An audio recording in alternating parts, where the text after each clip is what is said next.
It's a Small Faces song I wrote called All or Nothing.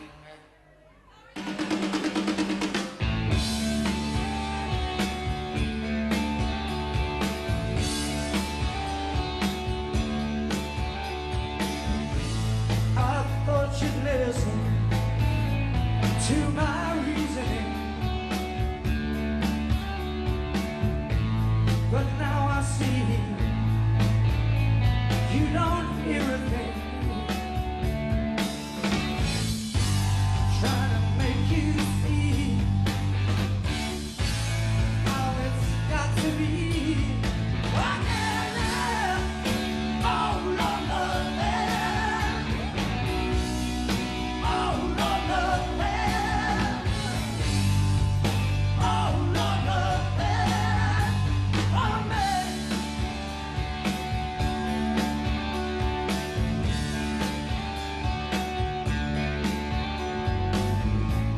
Things could work out like I want them to. If I could have the other half of you, oh baby, you know how I would. If I only could. I can love, oh, Lord, love, yeah. Oh, Lord, love, yeah. Ooh, yeah. Oh, Lord, love, yeah. Oh,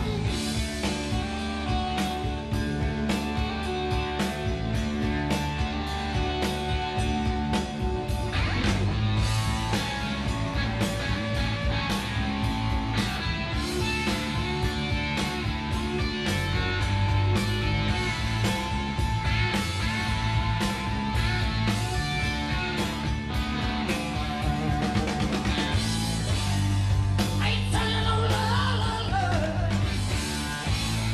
So don't just sit there and cry.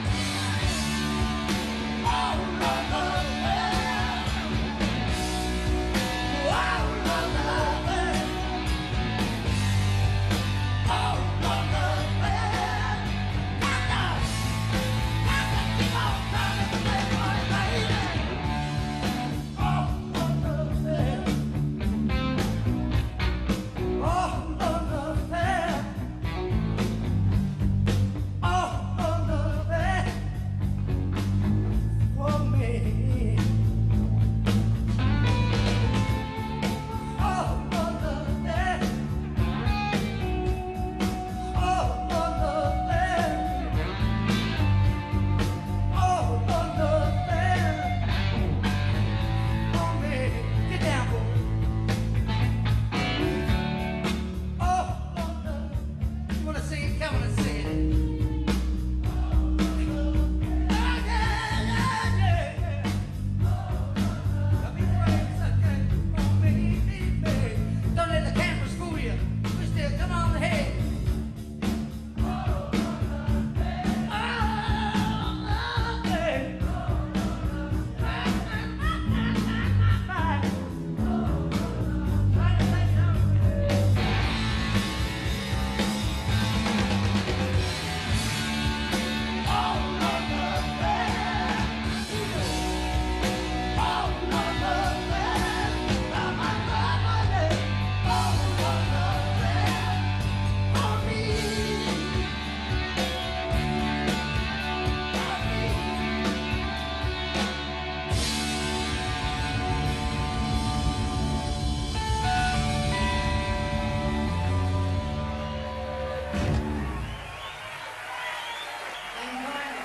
And this is 30 days for the Smoky Old. Come on, mate. Go on, Chuck.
a little tin soldier that wants to jump into your fire.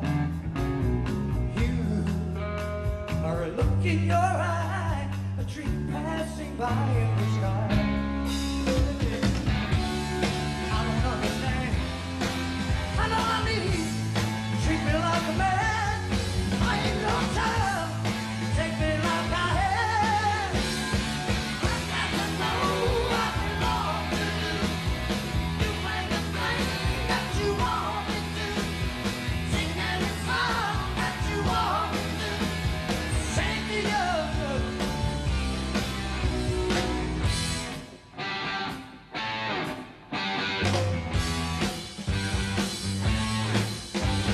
I don't need love,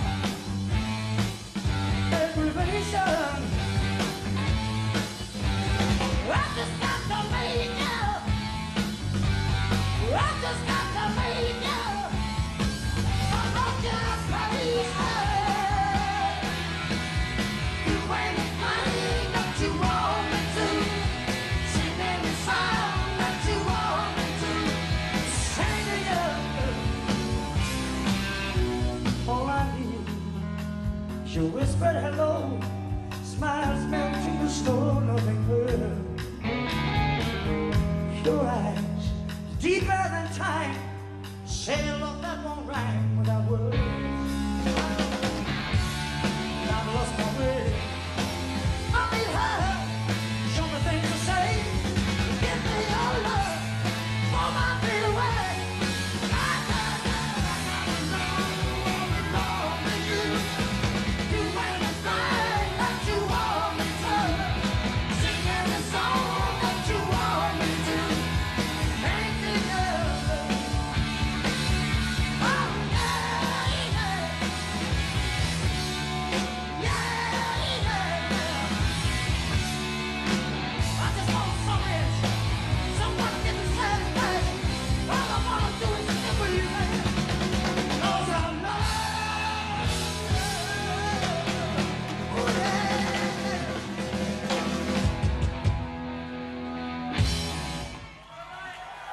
Good night. God bless you. Thank you.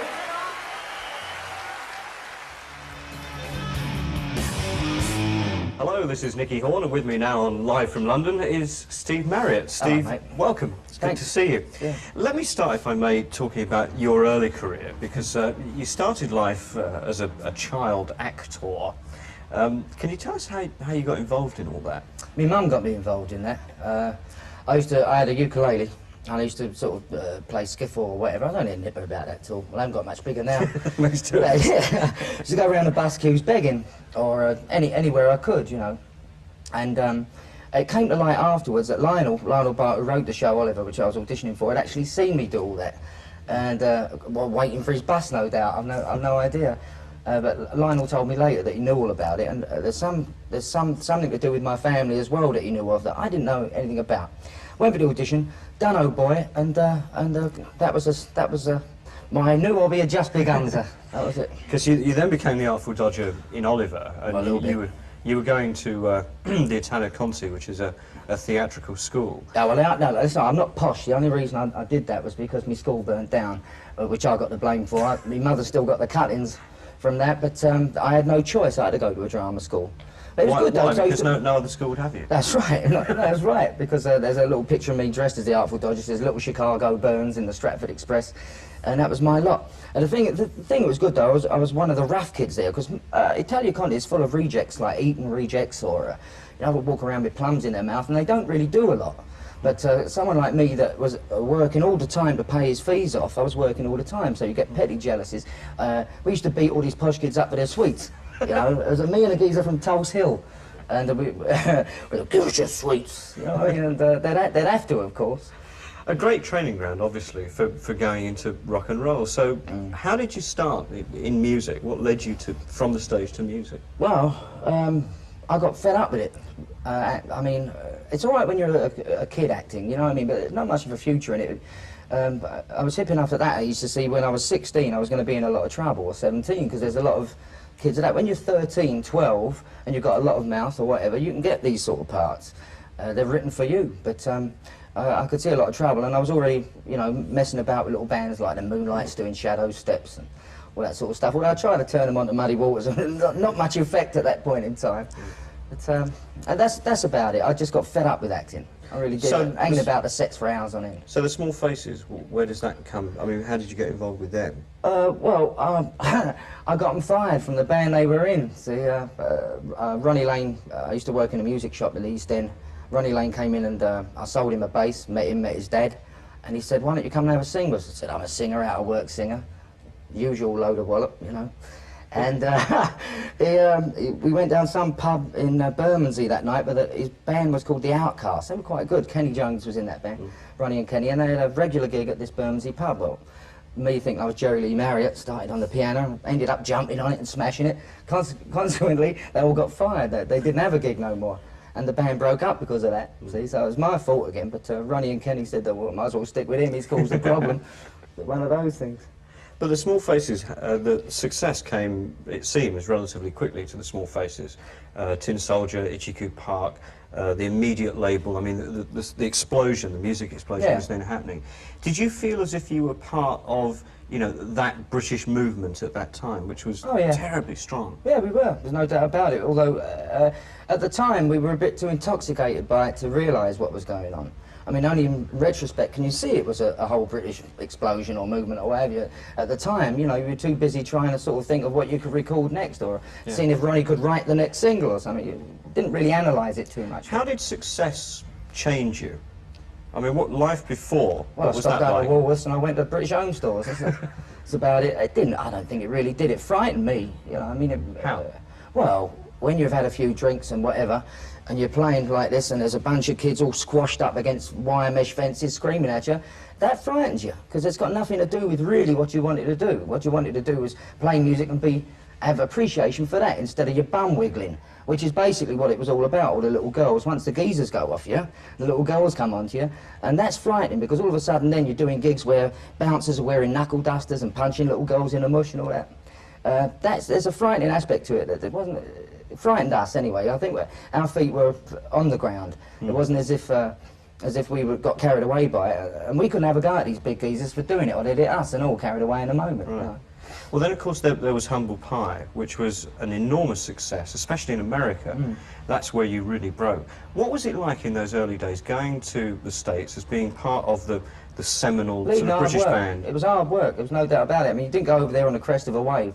In fact, we went over there and come in the back door, third on the bill, little dives and whatever, you know, and watching great acts, really great acts like Santana when they first formed, and Johnny Winter when he was first having a go. And we came in through that back door and had to work our way up, which I think is the best way we could have done it. See, we were being called a supergroup at the time, and we'd had one hit record, I think, Natural Born What's Name. And that was it, you know. We thought, well, if we carry on like this, there's only one place for us to go, and it's down, because we didn't have to work our way up. Do you understand? Yeah. It was taken. It was a supergroup, bloody blue. And we all know how long that lasts. So we literally went to America to earn our, make our bones, if you like, and become a band. We didn't even know if we were any good. You know what I mean? Beating that record, we didn't warrant it, you know. So we went over there and did some hard slog. Now you must have stories about some of the gigs that you've done in the States. I mean, some of the far-flung places. Oh yeah, there's some far-flung places, all right.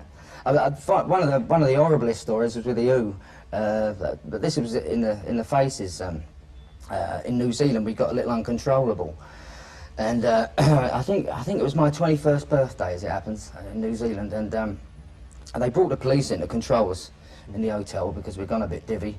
And we ended up playing, you know, I'll tell you how it started. We had a little record player EMI had given to me, and it didn't work. It fed back into itself, so Mooney aimed it out the window. See? So Wiggy, John Wolfe, who then worked for me, ran down the stairs, got it back up all in its bits, and out it went again. Everything followed it out the window. So I'm giving you an example of how out of order it was. So EMI gave me a big setup then. Because obviously I was unhappy with a little one. They gave me a big one, and Booker T, like we're going for it, and the police come in. We've got their helmets on. They're, you know, as a note, and they bring the army in after that because the police can't control us. I mean, they're enjoying themselves. So they bring the army in with bolt loaders outside everyone's door. You look, get back in that door, sonny. Did that, And in the meantime, I bought a lovely Gibson. It must have been the only Gibson in New Zealand. Lovely guitar it was. And the toe rags had it sprayed pink with gold lame Marriott on the top. So I couldn't use it, so I let Townsend smash it that night. You know, stories like that, but I mean, they're not very clever, but they were fun at the time. Of course, I mean, rock and roll for you, I think, has always been fun. I mean, it hasn't actually lost its appeal, has it? Never. No, well, it's all I do. And if you can't take the mickey out yourself, and other people, and if they can't take it, I'm sorry, but they're quite welcome to have a go at me and all. Well, let's talk about, you know, your current band that you've got that we're about to see. Packet of Three? Yeah, Well, you Packet know of I'm Three. not taking it too seriously. Well, we won't explain that joke to people out in Europe and the other far-flung places. But I mean, you're still working very hard. Yeah. The band is getting very good reviews. I mean, do you ever see yourself just going on stage one day and saying, I can't take this anymore? No. That's it. The only way I could do that if you were surrounded by people that weren't interested. If the band itself were mercenary, or you know, that were only doing it for the money, which you know, the people 99% of the people I've ever worked with aren't like that. They do it because they enjoy it as much as me. That's the camaraderie that comes out of it. That would be the way. If the people themselves went into it, of course I'd start this and I'd put my guitar down, that'd be that. But I'd go and form another band, wouldn't I? You know, I mean, that's the way you do it. Well, as far as rock and roll is concerned, you've done more than most. Is there any ambition that you still have left? Oh, I haven't really got any, I'll be honest with you. I haven't really got any. The bit of ambition is not in my mouth, you know what I mean? But what I would like to do is hang about a bit longer and continue doing what I'm doing, so I'm still having fun at it.